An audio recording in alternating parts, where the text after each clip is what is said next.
Oh, yung koplat mga kababayan, nabaling sa Senado.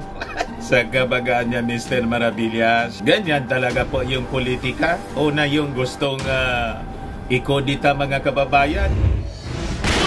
Nagbabagang mga balita at pagtalakay sa mga isyu na lipunan. Bulsa, opinyon, banat at paglalantad sa katotohanan. Bulsa, what you see is what you get. You decide. Si Martin Romualdez last year, sunod yung ating Pangulong Bongbong, may panawagan. Gusto nang papag-resignin mga kababayan. At tingnan natin ngayong February 25 kung yung ma-issue leaders po makapagpatipon ng mga tao na gusto nang iupo si Inday. Di ba?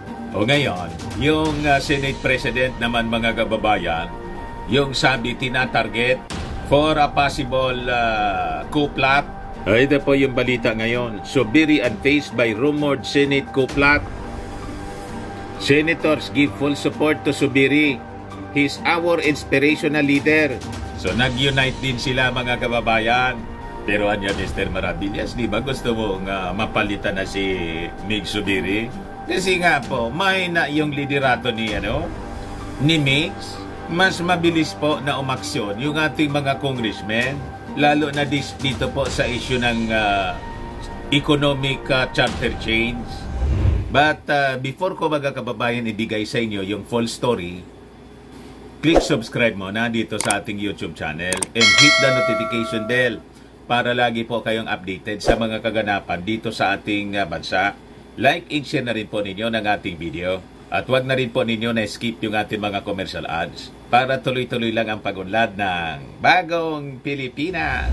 Sa mga naganap po ng malinis and spacious fitness gym, bumisita lang po kayo sa aming Colossal Fitness Gym. We also offer Grab Car Rental with our brand new 2023 model ng Toyota Innova.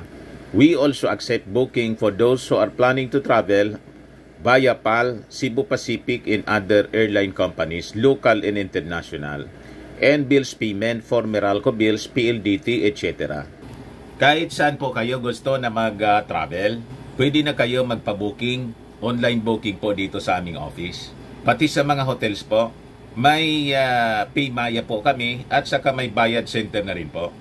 Ang Colossal Fitness Gym is located at 3rd floor, Security Bank Building, Lanco Business Park, Legazpi City, Albay. For inquiries, look for Jilon Maravillas.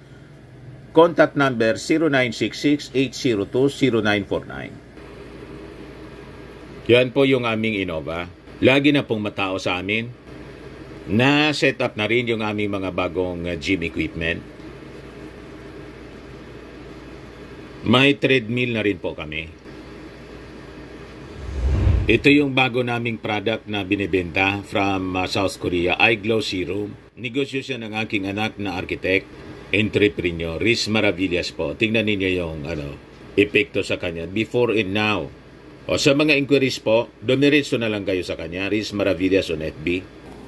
Ito naman po, Firmax Firming and Lifting Cream, pinapahid po sa mga pulses and affected area. Mainam po sa mga pains at mga paninigas na mga kasukasuan. Ito naman po, Automax Radiant Serum. Sa mukha naman yung application. Anti-aging po siya. You will look 10 years younger than your age. Sa mga cancer patients po, baka lang gusto ninyo itong itry. Nengxia Red Mix Fruit Drink. Hindi man po siya gamot, food supplement siya. Kaya lang gawa siya mga kababayan sa goji berry. Yung goji berry may anti-cancer properties. Yung mga inquiries ninyo, dumiretso na lang kayo sa aming messenger sa Facebook para masagot namin agad. Ayos pa? Ayos na ayos niya Mr. Maravillas. So balikan natin yung ating mga kwento. So may mga co-rumors po sa Senado. Kasi siguro yung iba sa mga members ng Senate po medyo hindi na magustuhan yung liderato po ni Migs. Kaya may mga sumingsingaw-singaw.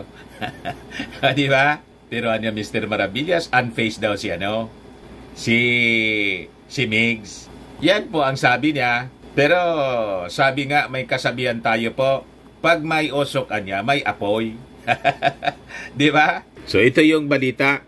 Sabi ni Mig Zubiri, I leave it anya to the wisdom of my majority.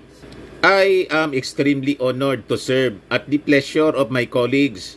Ganon lang naman po yan.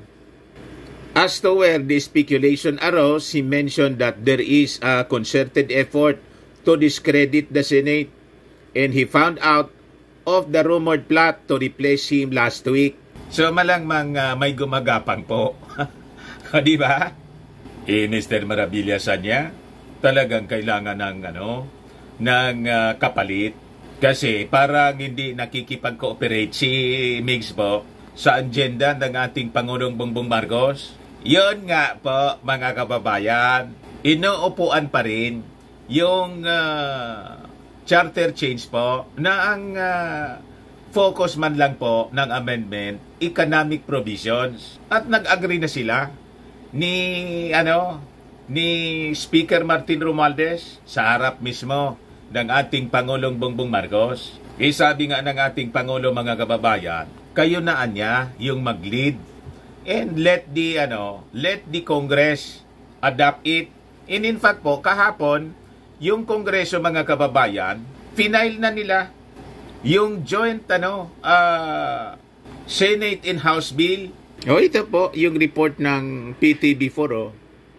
House Resolution of both houses, number 7, introduced by Representatives Aurelio Dong Gonzales Jr., David J.J. Suarez, Manuel Jose Manix M. Dalipe. Sila mismo, personal nilang final para mawala yung duda nila na ang sinusulong ng Congress po, People's Initiative, Bills and Index Service. Sila mismo yung nag-file.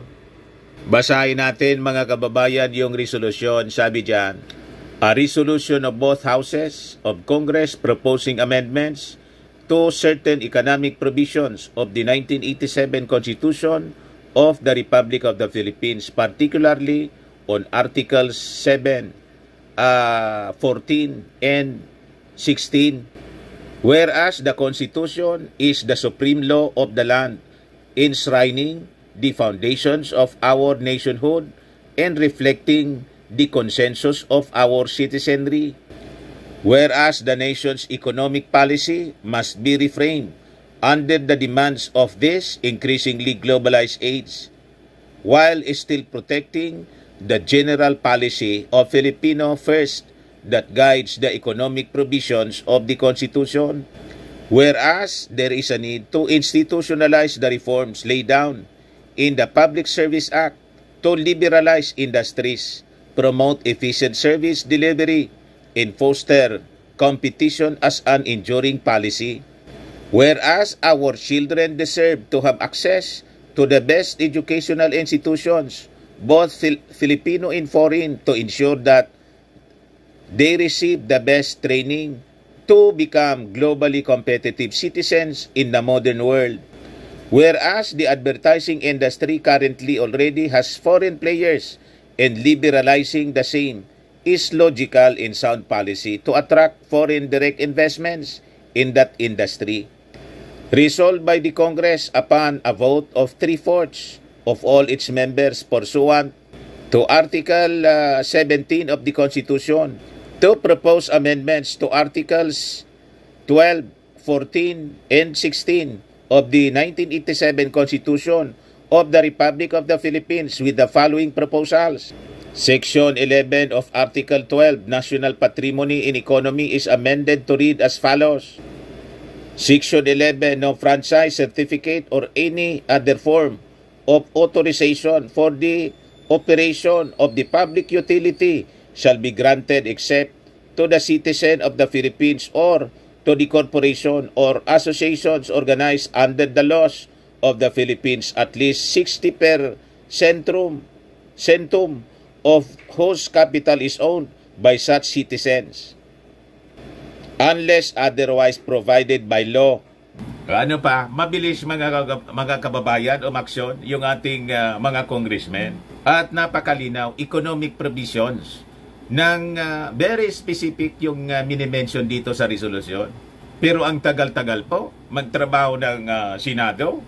Iba 24 po sila. O diba? Whereas yung Congress po, 300 plus sila, pero maayos po yung takbo.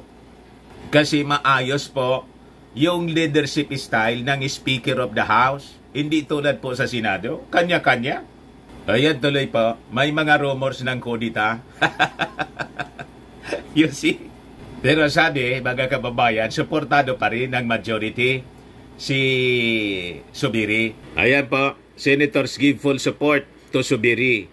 He is our inspirational leader. Tingnan natin kung hindi magbabago po, mga kababayan.